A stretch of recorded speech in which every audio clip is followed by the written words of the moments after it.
பாம்புகள் வந்து சிவனை வழிபட்ட கோவில் எது தெரியுமா? சூரியன் நேராக சிவலிங்கத்தின் மீது விழும் அதிசயமும் இங்க இருக்கிறது. இதுதான் கும்பகோணத்தின் பிரபல நாகேஸ்வரர் கோவில். தஞ்சாவூர் மாவட்டம் கும்பகோணத்தில் அமைந்துள்ளது இந்த பழமையான சிவஸ்தலம். இங்கு சிவபெருமான் நாகேஸ்வரர் என அருள்பாலிக்கிறார். அம்மன் பிரகநாயகி எனும் பெயரில் காட்சி தருகிறார். புராண கதைகளின்படி நாகர்கள் ஒரு சாபத்தால் துன்பத்தில் இருந்தனர். அந்த சாபத்திலிருந்து விடுதலை பெற அவர்கள் சிவபெருமான் பூமியில் வந்து வழிபட்டனர். அவர்கள் தினமும் இங்கு வந்து சிவலிங்கத்திற்கு பால் நீர் மலர் கொண்டு அபிஷேகம் செய்தனர்.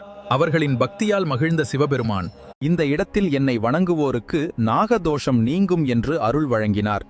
இந்த கோவிலின் மிகப்பெரிய அதிசயம் என்ன தெரியுமா? சித்திரை மாதத்தில் சில நாட்கள் காலை சூரியன் நேராக கருவறைக்குள் புகுந்து சிவலிங்கத்தின் மீது ஒளி வீசும்.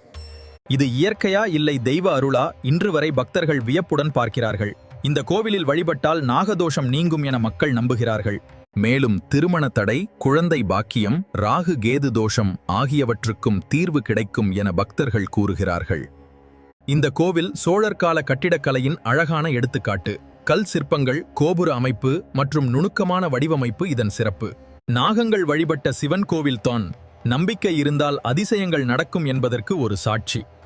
இந்த இடத்துக்கு நீங்க போயிருக்கீங்களா? இது போன்ற ஆன்மீக வீடியோக்களுக்கு எங்கள் சேனலை சப்ஸ்கிரைப் பண்ணுங்க, லைக் பண்ணி ஆதரவு கொடுங்க, கமெண்ட்ல ஓம் நம சிவாய எழுதுங்க. நன்றி.